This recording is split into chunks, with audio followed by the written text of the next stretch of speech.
పెడతాడు. పార్వతీదేవి అడిగింది మహాభారతం అనుశాసనిక పర్వంలో, శుభ్రమైన కైలాసం ఉండగా, ఇంత ఐశ్వర్యం ఉండగా, చింతామణి గృహం ఉండగా శ్మశానంలో ఎందుకుంటున్నారని అడిగింది.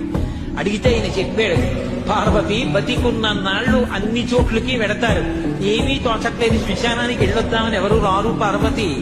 నేనంతవాణ్ణంటాడు, పొడుగ్గా ఉన్నానంటాడు, తెల్లగా ఉన్నానంటాడు, పండితుండంటాడు, పద్యాలు నాకు నోటికొచ్చంటాడు, ఉపన్యాసం చెప్పగలనంటాడు, నాకు పాటలు వచ్చంటాడు, నేను నాట్యం చేస్తానంటాడు, నేను అధికారినంటాడు, నా దగ్గర డబ్బు ఉందంటాడు, నేను పాట పాడగలనంటాడు. ఇన్ని ఉన్నాయనుకున్న వాడిలోంచి ఊపిరి బయటికి వెళ్ళిపోయిన తరువాత వాడిని తీసుకెళ్లి 4 కొత్త కర్రల మీద పడుకోబెట్టి చాప చుట్టి తాడు కట్టి పైన నూలుబట్ట కప్పి తీసుకొచ్చి అన్నీ తీసేసి కర్రల మీద పడుకోబెట్టి కాల్చేస్తుంటే జీవుడు లేచి నిలబడి పుర్రె పగిలిపోయిన తరువాత కన్న కొడుకు కూడా స్నానం చేసి వెళ్ళిపోతుంటే చీకటి పడిపోయాక, అయ్య బాబోయ్ చుట్టూ ఉగ్రభూతాలు, నా వాళ్ళన్న వాళ్ళు లేరు, వీళ్ళని నమ్ముకున్నాను, ఒక్కడు లేడని ఏడుస్తుంటే నేనున్నాను రా అని చెప్పడానికి నేను కూడా లేకపోతే చచ్చిన వాడు 1000 మాటలు చచ్చిపోతారని అక్కడ ఉన్నారు పార్వతి.